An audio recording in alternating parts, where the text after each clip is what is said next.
Hello and welcome to today's In the Trenches. I believe it's our third vlog today for Fragile Wargaming. Today I'm going to do a little something different. I know I haven't really gone over the characters that we use in all of our videos and given any detailed information on them, so I'm going to go ahead and break that down. I'll show you the models and talk a little bit about each character. Okay, so to kick this off, this is Captain Ariel Castile. He has Feel No Pain. This is one of his narrative granted bonuses. And his Warlord trait, all of the Warlords, their Warlord traits are permanent, is Artisan of War. Nominate one weapon carried by your Warlord. That weapon has Mastercrafted, cannot be applied to Relics of Baal. So all of these Warlord traits are going to be out of the Blood Angels book, and all of the priests, librarians' warlord traits, or psychic powers, those are also out of the Blood Angels book. Next on the list, we have Librarian Paleo. His warlord trait, on the focus, is Speed of the Primarch. Basically, it gives you +1 initiative to your warlord. He has the Quickening, which is, the Quickening is a blessing that targets either a Psyker or a single friendly character within 12 inches of the Psyker. Whilst this power is in effect, the target has the Fleet Special Rule and D3 Initiative and Attacks. Roll once for both characteristics. So that's a pretty nice little bonus. You can cast it on another character nearby him and boost their combat efficiency quite well. He also has Wings of Sanguinius, which, I'm not going to read this is huge, but basically allows an infantry unit, any infantry unit not locked in combat, to move forward 12 inches, like having a jump pack. And he also has Blood Lance, which the Blood Lance is a beam with the following profile: range 12 inches, strength 8, AP 1, assault 1, lance. So he's pretty well rounded, not too shabby. He hasn't really earned a narrative bonus yet, so he only has just the Warlord trait and his standard psychic powers. Next on the list, this is Chaplain Dominitos Tias. His Warlord trait is also Speed of the Primarch, which is the +1 initiative, and his narrative bonus is Rage. So he has Rage, which kind of goes pretty well for him because he typically runs with Death Company. So Chaplain Dominitos Tias, he's been in about one campaign so far, and he did fairly well with the Death Company. Everything's WYSIWYG, by the way. I should probably throw that out there whenever I play him. What you see is what you get on the characters. Moving on. Next we have Brother Yalan, or Sanguinary Priest Yalan. His Warlord trait is Descent of Angels.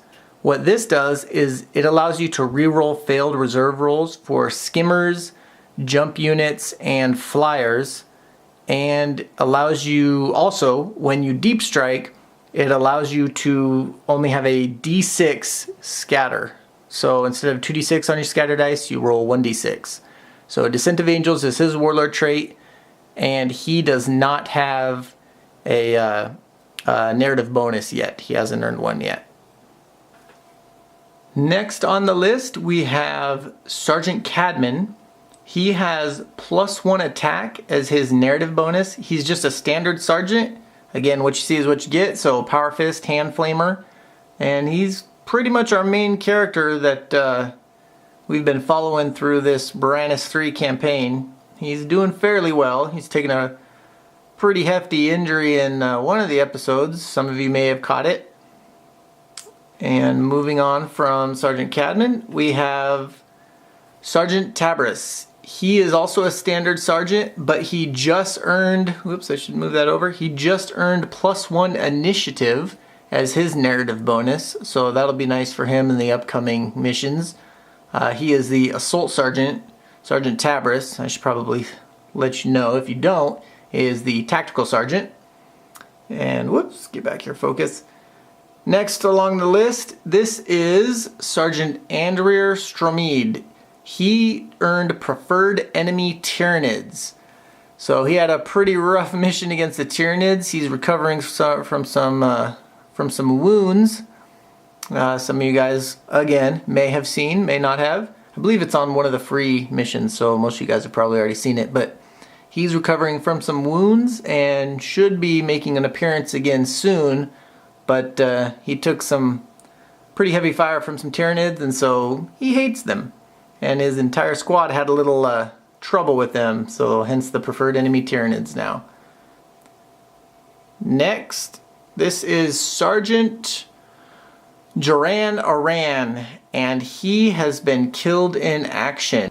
Following up, we've seen this guy a couple times, Sergeant Samandriel. He has the narrative campaign bonus of ignores cover on his sniper rifle. He is just a standard sergeant and has been doing fairly well. Space or Blood Angel scouts, you know, they don't seem to pull too much weight compared to standard Space Marine scouts, but he's getting a little bit better as time goes on. And finally, we have, so this is Terminator Sergeant Jehara. He has not been seen in any missions yet. We'll probably get him coming up here pretty quick, but currently he has no narrative bonus. He's a standard sergeant, doesn't have any other bonuses beyond that. And last but not least is Sergeant Davos Maximal. He is KIA. He has been killed in action, and that was the end of him. So there's all the Blood Angels characters so far. Hope you enjoyed that. A couple other things I want to talk about real quick. Again, if you have any questions, any comments, anything you want to say, go ahead and post it right at the bottom of the page there. There's a little comment section. You do have to become a registered user on the website, but you don't have to be a paid subscriber to post a comment. I'll read them up and I'll answer them in the next week. Let's see, what else? Oh, I'll put this up. I've got a little sneak peek of the first army that's on its way for the next series. That is going to be...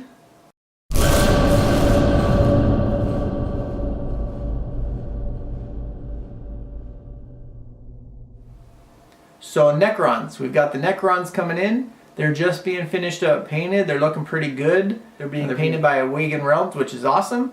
They'll be starting up their own campaign coming up pretty soon here once we close out the Blood Angels campaign. And we'll just keep going on from there. Anyways, if you like this, if you like our page, give us a like, give us a subscribe on Facebook, on YouTube, and you know, also become a paid subscriber. It helps us out, get better terrain, get more models, and basically just continue doing what we're doing. Without help from you guys, this is only going to go so far. So thank you very much, and see you next time.